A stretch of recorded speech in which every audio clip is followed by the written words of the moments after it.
Hello everybody, welcome to notebook talks Telugu.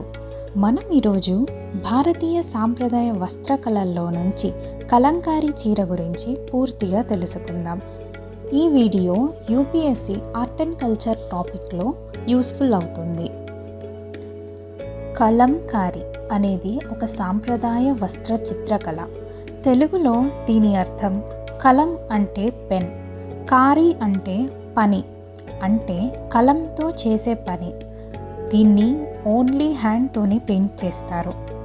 ఈ కళలో సహజ రంగుల్ని ఉపయోగిస్తారు. అంటే ఈ ఆర్ట్ చేయడానికి ఓన్లీ వాళ్ళే ఆర్గానిక్ కలర్స్ని ప్రిపేర్ చేసి యూస్ చేస్తారు. కాటన్ శారీపై చిత్రాలు లేకపోతే ఎటువంటి ఫ్లవర్స్ అయినా ఏదైనా డిజైన్ నమూనాలు వేయబడుతుంది.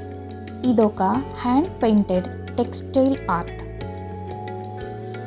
కలంకారీ కళకు సుమారు 3000 సంవత్సరాల చరిత్ర ఉంది. ఇది ముఖ్యంగా ఆంధ్రప్రదేశ్ మరియు తెలంగాణ రాష్ట్రాలకు చెందిన కళ. మొదటిగా దేవాలయాల్లో ఉపయోగించే పౌరాణిక కథల వస్త్రాలు తయారు చేసేవారు. అంటే శారీ మీద మైథలాజికల్ స్టోరీస్ని పెయింట్ చేసేవారు. అలా పెయింట్ చేసిన వాటినే కలంకారీ ఆర్ట్ అంటారు. ఈ కలంకారీ ఆర్ట్లో 2 టైప్స్ ఉంటాయి: Srikalahasti style and Machilipatnam style. శ్రీకాళహస్తిలో ఓన్లీ హ్యాండ్ పెయింటెడే ఉంటాయి.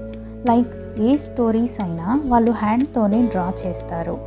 స్టోరీస్ ఏ టాపిక్స్ మీద ఉంటాయంటే రామాయణం, మహాభారతం, శ్రీకృష్ణ లీలలు, శైవ వైష్ణవ దేవతల గురించి ఉంటాయి.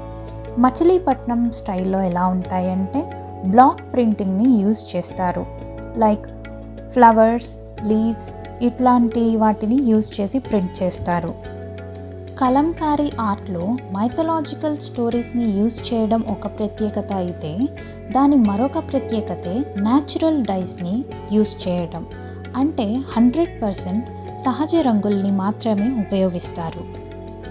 ఎగ్జాంపుల్, ఎరుపు రంగు తీసుకోవాలనుకుంటే మదర్ వేరు నుంచి తీస్తారు. నీలం రంగు కావాలంటే ఇండిగో కలర్ని యూస్ చేస్తారు. నలుపు చేయాలంటే ఇనుము ప్లస్ జాగ్రీని మిక్స్ చేసి దాని నుంచి బ్లాక్ కలర్ని ప్రొడ్యూస్ చేస్తారు. ఈ కలంకారీ ఆర్ట్కి జిఐ ట్యాగ్ కూడా ఉంది. ఒక్క మాటలో చెప్పాలంటే కలంకారీ అనేది ఆంధ్రప్రదేశ్కు చెందిన సహజ రంగులతో తయారు చేసే సాంప్రదాయ వస్త్ర చిత్రకళ.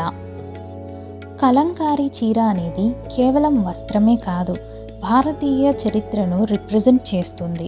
ఈ వీడియో మీకు ఉపయోగపడితే లైక్ చేయండి, మీ ఫ్యామిలీ అండ్ ఫ్రెండ్స్కి షేర్ చేయండి, సబ్స్క్రైబ్ చేసి ఈ ఛానల్ని సపోర్ట్ చేయండి.